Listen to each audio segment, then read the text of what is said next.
చాలామంది యూట్యూబ్‌లో, సోషల్ మీడియాలో వీడియోస్ పోస్ట్ చేసి ఈజీగా మనీ సంపాదించొచ్చు, ఫేమ్ సంపాదించొచ్చు, అన్నీ ఫ్రీగా తీసుకోవచ్చు అని అనుకుంటారు. కానీ అది చాలా తప్పు.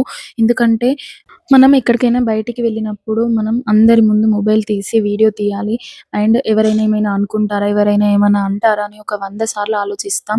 అలా వీడియో తీసినా కూడా దాన్ని ఎడిట్ చేయాలి. దానికి వాయిస్ ఓవర్ ఇయ్యాలి, ఎఫెక్ట్స్ యాడ్ చేయాలి, టెక్స్ట్ యాడ్ చేయాలి. ఇవన్నీ చేసిన తర్వాత కూడా మనం చేసిన వీడియో అనేది ఎంతమందికి నచ్చుతుంది, ఎంతమందికి నచ్చదు అనే విషయం అనేది మనకు తెలియదు. సో, ఎప్పుడు కూడా ఎవరి గురించి ఈజీగా కామెంట్స్ అనేది పాస్ చేయకండి. ఈ బ్యాక్ ఎండ్‌లో పడే కష్టమంతా మీకు తెలియదు. జస్ట్ ఏదో ఒక వీడియో చూసి దాంట్లో ఏదో ఒక్కటి తక్కువైందని దానిపైనే ఫోకస్ చేసి దాన్నే ఎక్కువ పోర్ట్రేట్ చేయడానికని చూస్తారు. సో, అలా చేయడం అనేది చాలా తప్పు.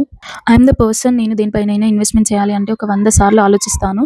యూట్యూబ్ కోసం ఇది నా ఫస్ట్ ఇన్వెస్ట్‌మెంట్. నా వీడియోస్ చూసే వాళ్ళకి నా వాయిస్ అనేది క్లారిటీగా, క్లియర్‌గా ఉండాలి అనేసి ఈ మైక్ తీసుకున్నాను. ఈ మైక్ అనేది చాలా బాగుంది. ఇప్పుడు నేను ఇచ్చే వాయిస్ ఓవర్ ఈ మైక్‌లోనే ఇస్తున్నాను.